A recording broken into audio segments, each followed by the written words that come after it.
Hi, I'm Gina, your official World Martial Arts Media spokesmodel.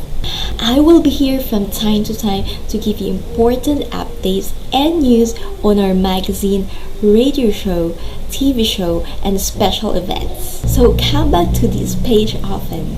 Also, like and share our YouTube channel, this page, and my videos to your friends. I love to read your comments, so be sure to leave one below. Thanks, and I will see you again soon. Bye bye. I must confess I don't have a shit on my list for you, but I got your call for Christmas and you must pay your dues. You seem that only dude who's only kinda rude when he raps and spits shit. Let me speak to you on this stupid beat. I rap senses, hope you have sense, enhance your senses. Is why you asking all them questions. If this rap has your attention, then clap about your mental speak traps and sentences that you don't want me to cap. It's sad having many pretenses, live happy, share with Snapchat stories. Oh snap. Could it be you calling me down?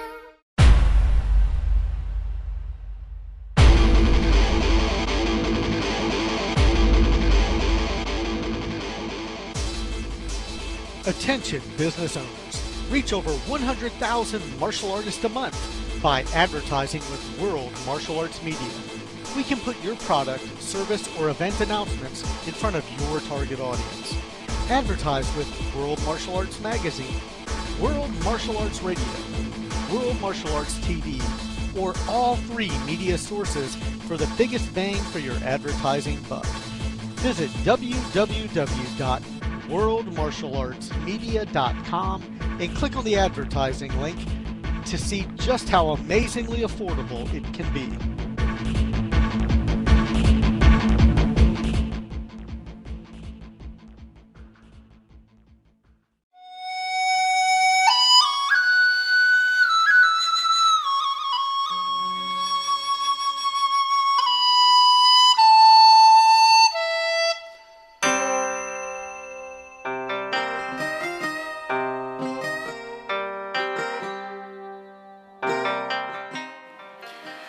Hey, welcome back to the Mavericks Dojo. And I am your host, Alex the Maverick Colazzo. Coming up, we got Sifu Nik Faruqi, and he's a certified instructor in firearms, pistols, shotguns, all that stuff. He has worked with military special operations groups, and he's also worked with law enforcement. He's also an instructor in Jeet Kune Do and Brazilian Jiu-Jitsu. He's done seminars all over the place.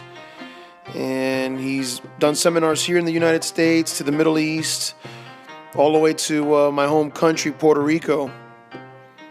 So, this guy is the real deal. And it was my pleasure to have him on. I must tell you that everyone that's been on my show, I have enjoyed to the fullest, because a lot of people from the 60s era, from that generation, and the 70s generation, who are experts today and gurus, you hear them talking a lot about, the legends that they worked with when they were younger. Danny Nosanto talks a lot about, Bruce Lee, and you hear other experts talking about guys like Joe Louis or Gene LaBelle. But, we have experts in our time that are just like those guys. And, if it wasn't, for those guys, we wouldn't have these guys. But, yeah, guys like Sifu Nik and Paul Ingram and Dominic Izo, love them or hate them. Guys like, Felix Macias Jr., Lee Lolio, Jeff Jeds. Those guys are like the Bruce Lees and Gene LaBelles and Joe Louises of today. And it's, I'm proud to say that I've been able to interview these guys, from Master Wong all the way to Coach Light Burley of 52 Blocks. So, I feel like a white belt, like a little kid, or like a young buck who's getting to meet his superhero for the first time. And that's one of the reasons why I do this show. So I want to thank everybody that's been on this show. And anyway, let me give you guys Sifu Nik Faruqi. And once again, let me remind you that you have just entered the Mavericks Dojo. Your style is JKD, right? Jeet Kune Do? Jeet Kune Do, Kali, and Brazilian Jiu-Jitsu. Mm-hmm. Oh, wow. How long? And firearms. How long? Firearms? Oh, wow. Yeah, that's actually one of my biggest caveats. Believe it or not, I teach defensive pistols, defensive carbines, defensive shotguns, Illinois concealed carry. And I'm a certified instructor. I spend a lot of time in the tactical community. It's actually takes up more of my time than martial arts. Let's put it that way. Wow. How long have you been doing martial arts for? Since what age? Since the age of 6, and I'm 30 now. Oh, I'm sorry, I'm 36 now. 30 years. Oh, no. Yeah. Well, started JKD when I was like 18, 19, something like that. Who was your instructor? Well, I've been with a few. I'm a senior instructor under Paul Vunak with his progressive fighting systems. I'm a senior instructor under Professor Roy Harris. Those are my main instructors, although I've spent time with other gentlemen like Guru Rick Fay, Guru Dan Inosanto. I've gotten a chance to do some seminars even with Ron Balicki, and so I've got my fair share of people backing me, I guess. Wow. Yeah, I'm a certified instructor under Guru Mark Halleck for Panatukan Silat. You train a lot of the police force and military? Yeah, so, that started off a lot of my career, actually, working with military special operations groups and such, and then now I do a lot of law enforcement agencies, SWAT teams, some different federal law enforcement agencies, federal air marshals, that kind of thing. Yeah. Oh, that's really cool. Last time we spoke, you said that you do a lot of seminars. I do. Throughout the year, I probably do close to 24 seminars every year. You've been to my country of Puerto Rico. You've been to the Middle East, all that? Yeah, I've been to the Middle East. I've been to Puerto Rico. I've been up into Canada. I've been, in 16 different states here, mainland U.S. Taught close to, 130 to 150 seminars, something like that. You know what I mean? And don't get it wrong, it's not all to martial arts. It's a variety. I'm in front of businesses quite a bit, doing corporate team building programs or corporate training. I've had different types of businesses bring me in specific, like, let me give you an example. I have a group of home caregivers. It's a corporation. They've brought me in to teach their caregivers who go into these people's homes, not with us seniors, but they do with special needs people. And they've asked me to teach them self-defense programs because, you guys have a lot of females that go out to, these homes and such, and sometimes they're not in the greatest areas or whatever. So there's also been a lot of reports of some of these, gals going into, these homes and to go through their part of it. Something trips off a fuse, and the person that they're there to help is now really non-compliant and potentially even violent. So what do you do? I've had hospitals bring me in. I've had, worked with ER staff because you see a lot of people who are intoxicated in the ER, or they're under some type of influence of a controlled substance or, that kind of thing as well. So it's not always martial artists that ask me to come out and do seminars. That's probably, I'd probably say, throughout a year, maybe I get like half a dozen to a dozen seminars specific for martial artists. Brought in by the martial arts schools or otherwise, but mostly I get, corporations, I get businesses, I get law enforcement agencies, I get, different types of specialty groups like doomsday prepper groups and that kind of thing. So I spend a lot of time with a variety of different people. When you go to different countries, do you have to like prepare like the culture? You know, like do different countries expect different things, or like do you teach them different things? Like, you know, what are like their needs in terms of martial arts training? You do as much as you can. I feel like any instructor that's worth their own weight in salt is going to prepare to the best of their ability for not just the culture. I mean, going out of going out of your own home territory is obviously, you have to understand where you're going. You can't go in the Middle East and teach the same way that you would teach here in the U.S. Right. There's sometimes language barriers. There's even barriers in greetings. There's gestures that you don't do. Like, you know, you give the okay sign, you know, where you loop your index finger and your thumb finger and say okay, you know, to somebody here. You go into parts of Southeast Asia, and that's like giving somebody the bird. So you want to know these things before you go over there by all means. But at the same token, what you really want to do is identify their need. When I go into a business, what is their need? When I go to a law enforcement agency, what is their need?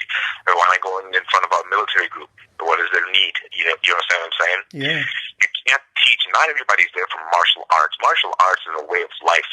You're supposed to teach this thing as a blanket, the philosophy, the concept, the lifestyle behind martial arts. That's an elongated segment. You know, that's somebody who probably trains with you on a more regular basis. And although when you go to other martial arts schools, you have to teach some of these things as well, because that's a part of your culture that you're bringing to the table. But when I go in front of a law enforcement agency, they don't need to learn martial arts. They might have something in specific control tactics, grappling against a knife, grappling against a gun. If you aren't able to identify that need, provide a realistic solution for their need, then you're not going to last in this industry. It just can't happen. I see. You know, so that's really been one of the things that's given me a lot of popularity and brought me a lot of success, is that I've been able to do my research and find people and find out what their needs are and develop a curriculum specific to their need. You see what I'm saying? Yeah, So yeah. it's very much a conversation. They have a question. The question, let's just say, is, "Hey Nick, I'm a defensive tactics instructor. I'm in charge of the cadre for the so-and-so law enforcement agency, and recently our officers have been compelled to train on dealing with an edge weapon on the ground." That's a very specific thing, isn't it? So you have to develop an answer for that question. You know what I mean? Yeah. Instead of going in there and teaching them, redondos and abanicos and that kind of thing, that's something that just doesn't apply to them, and it's language that they're not going to understand anyways.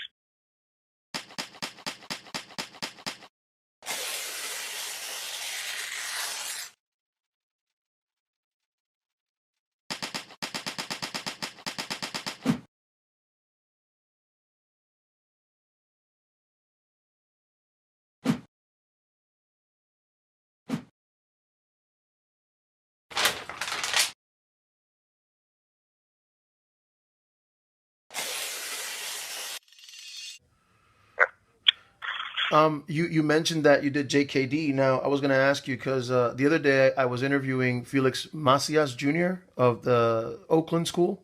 What house of JKD did you train in?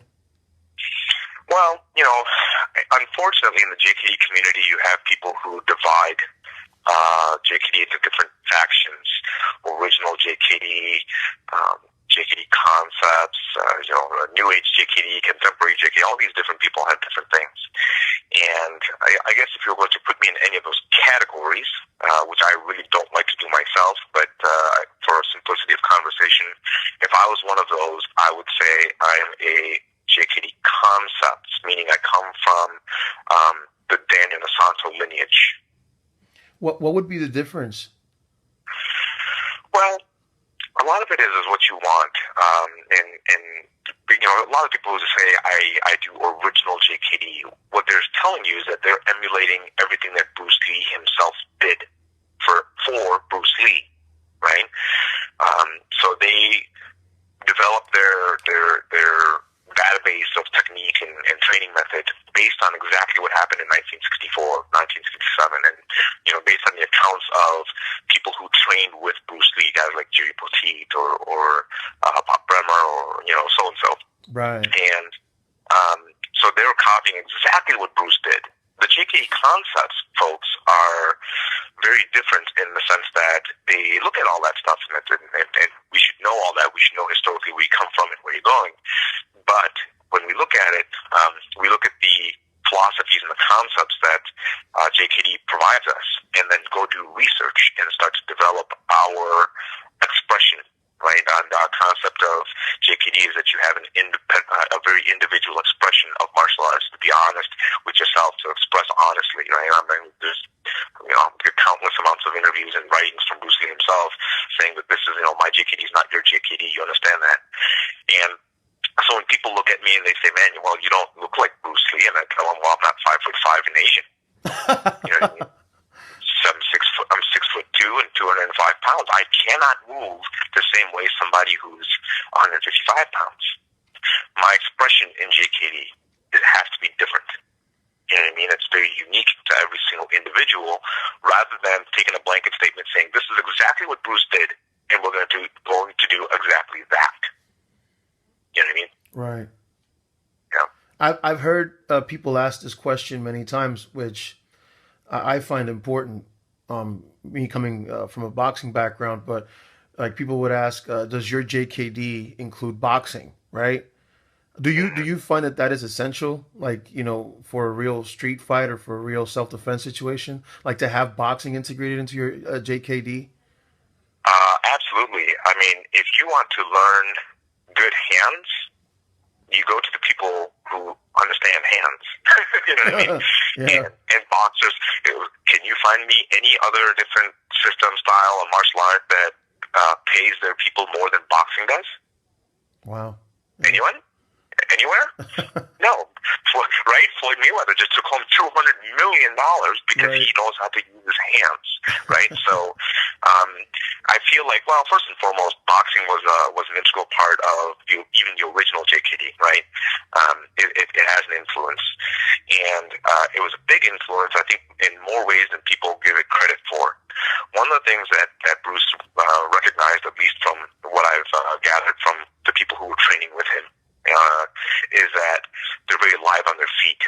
There's not a set primer. There's not a form. There's not a kata. They're not practicing this way. They're sparring. Their hands don't lock out. Like, you don't have like those hip style throwing punches like the traditional arts do. These guys are punching straight. They're jabbing with the lead hand. You know what I mean? They're setting up different combinations, and wholeheartedly, those elements have come into Jeet Kune Do from day one. Anybody who denies that simply just doesn't want to box. You know what I mean? Right. Yeah. So then, okay. So let me ask you this question: what is your philosophy in the martial arts? Like, what is your point of view? Like your complete philosophy. What is your belief? How should someone approach like a home invasion or a street fight or an attack at the bar? You know what I mean? Well, Alex, I look at everything in martial arts in three different factions, okay? And I'm one of the few people that actually says this out loud, but I think there's a lot of people that agree with me when I say this. You have your artistic expression. Right. You have a training method, and then you have your tactic, okay? You have to have all three of those things. You can't go off and do a form to save your life if somebody's like breaking into your home and looking to harm you or to impose violence on you. What are you going to break out in a kata? No. So and at the same token, you can't just turn around and just spar all the time, because then you get no technical proficiency. So there's a continuum in training, right? You learn the techniques, you drill the technique, you put energy drills in, then you control spar it, then you spar it, and then you go back to the technique and refine, and you keep going through this training continuum a whole bunch of times. On one side of the fence, you have the self-perfection side, meaning I want to do this better every single time, every single rep. On the other side of the spectrum, you have self-preservation. How would I utilize this to save my life? Make it live, make it real, make it work, the functionality side of things. So I think when people are training in martial arts, and I'm going to say this with the assumption that you're training martial arts to learn a combative skill. Right. Some people get into martial arts because they like the history and culture. Good for them. You need to have that. Some people want to do it because they're trying to have a new way to work out, lose weight. You know what I mean? They're tired of running on a treadmill. Well, that's fine too. There's nothing wrong with that. That's the beauty of something like a martial art, because it can be so many different things to so many different people. So when I talk to people and they say, man, I want to get involved in martial arts, how should I go about it in training? You know, what should I do? The first question is, well, what do you want your martial arts to do for you? I see. Do you want to learn history and culture? Great. Do you want to develop a skill set is specific to your lifestyle? Maybe you're a fighter, maybe you're a police officer, maybe you're a soldier, maybe you're a security guard. You know, I don't know.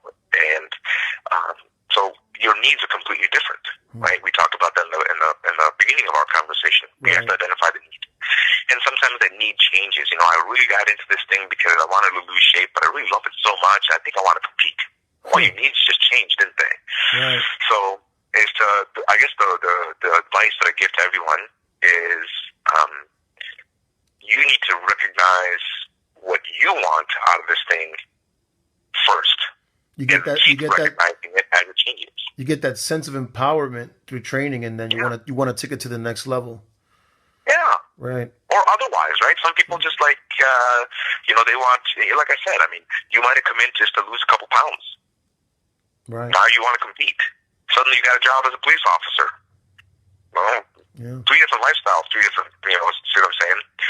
So martial arts in general is a lifestyle, in my opinion. It's a philosophy, it's a concept. It's very much like religion.